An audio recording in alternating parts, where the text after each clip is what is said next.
Haïti aurait pu être un pays extrêmement riche, on en parle tout de suite. 20 ans après avoir gagné son indépendance, Haïti voit débarquer une unité militaire française porteuse d'un ultimatum de Charles X. Dans une ordonnance en date du 17 avril 1825, la France dit concéder son indépendance à Haïti pour 150 millions de francs or. Vous vous demandez certainement, mais pourquoi Haïti devrait payer le prix fort ?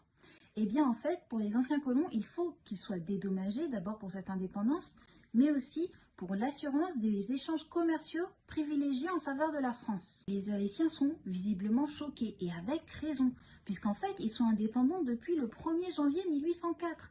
Donc ça fait 20 ans que l'indépendance a été gagnée, et difficilement même, puisqu'ils avaient battu l'expédition Leclerc-Rochambeau, qui avait été un combat quand même incroyable. Amené à accepter ce qu'il appelle le pacte le plus généreux de l'époque actuelle, Charles X menace.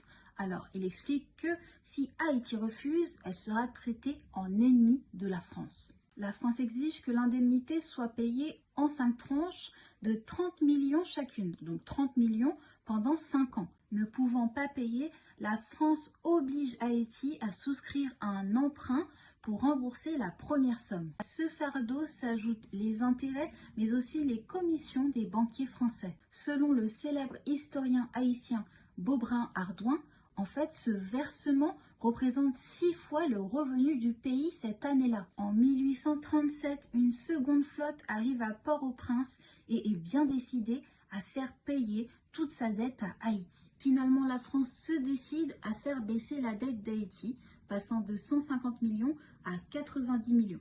Mais attention, il faut faire les calculs. Je vous l'ai dit, avec les intérêts, les emprunts, etc., tout s'accumule. On parle d'ailleurs de double dette, puisque finalement, il devait simplement payer 90 millions, mais Haïti a fini par payer plus de 112 millions à la France. Et pour vous faire le calcul, 112 millions francs d'or, en fait, c'est 560 millions de dollars aujourd'hui. Selon le New York Times, si Haïti avait conservé ces sommes, elle se serait enrichie à une hauteur de 21 milliards de dollars sur 2 siècles. Je vous ai donc fait un résumé de la dette.